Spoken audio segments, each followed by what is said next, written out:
കിണറ്റിൽ വീണ് മരിച്ചെന്ന് കരുതിയ വയോധിക അത്ഭുതകരമായി രക്ഷപ്പെട്ടു. പാലക്കാട് ജില്ലയിലെ കൂറ്റനാട് കോതച്ചിറയിലാണ് 1.5 മണിക്കൂറിലേറെ സമയം കിണറ്റിൽ വീണ് കിടന്ന ദാക്ഷായണിയെ ഫയർഫോഴ്സ് എത്തി രക്ഷിച്ചത്.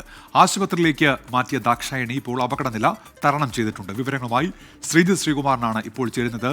ശ്രീജിത്ത്, എങ്ങനെയാണ് വയോധിക കിണറ്റിൽ വീണുപോയത്? നിലവിലെ ആരോഗ്യാവസ്ഥ എങ്ങനെയുണ്ട്? വിവരങ്ങൾ. ഉന്മേഷ, ആദ്യം പറഞ്ഞ കാര്യത്തിനാണ് ഒരു വ്യക്തത ഇതുവരെ വരാത്തത്. എങ്ങനെയാണ് ഈ ദാക്ഷായണി എന്ന വയോധിക ഈ കിണറ്റിലേക്ക് വീണത് എന്നതിനെ കുറിച്ചൊരു അവ്യക്തത ഇപ്പോഴും നിലനിൽക്കുന്നുണ്ട്. പക്ഷേ 1.5 മണിക്കൂറാണ് ഇവർ ആ കിണറ്റിൽ കിടന്നത്. ബഹളം കേട്ട് നാട്ടുകാരെല്ലാവരും ഓടിക്കൂടി. അപ്പോൾ തന്നെ ഫയർഫോഴ്സിനെ വിവരം അറിയിച്ചു. ഫയർഫോഴ്സ് എത്തി.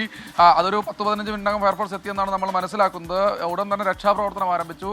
പക്ഷേ അപ്പോഴും ഈ പുറത്ത് കൂടി നിന്ന ആളുകളൊക്കെ തന്നെ പറഞ്ഞിരുന്നത് ഇനി ജീവൻ രക്ഷിക്കാൻ കഴിയില്ല, ഈ 1.5 മണിക്കൂറാണ് വെള്ളത്തിന് ഉള്ളിൽ കിടന്നിരിക്കുന്നത്, എങ്ങനെയാണ് ജീവൻ രക്ഷിച്ചത് എന്ന ചോദ്യത്തിന് ഒരു മറുപടിയുമില്ല. പക്ഷേ അപ്പോഴും എടുത്തു കൊണ്ടുവന്ന് മുകളിൽ കിടത്തിയ സമയത്ത് നേരിയ തോതിൽ കൈ അനങ്ങുന്നു, അതുപോലെ തന്നെ ശ്വാസം എടുക്കുന്നതുമായി തോന്നിയപ്പോഴാണ് പെട്ടെന്ന് തന്നെ ആശുപത്രിയിലേക്ക് കൊണ്ടുപോയത്. എന്തായാലും കുറ്റനാട്ട് ആശുപത്രിയിലേക്ക് കൊണ്ടുപോയി അവിടെ തന്നെ അടിയന്തര ചികിത്സ നൽകി, പ്രാഥമിക ശുശ്രൂഷ ആ മേഖലയിൽ നടത്തി, ICUവിൽ പ്രവേശിപ്പിച്ചു എന്നാണ് മനസ്സിലാക്കുന്നതിന് ശേഷം ഇപ്പോൾ അപകടനില തരണം ചെയ്തിട്ടുണ്ട് ദാക്ഷായണി.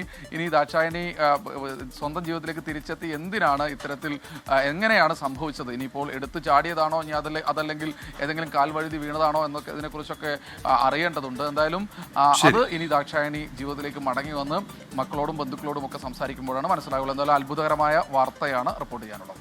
ശ്രീജിത്ത് ശ്രീകുമാറിനാണ് പാലക്കാട് നിന്ന് വിവരങ്ങൾ നൽകിയത്.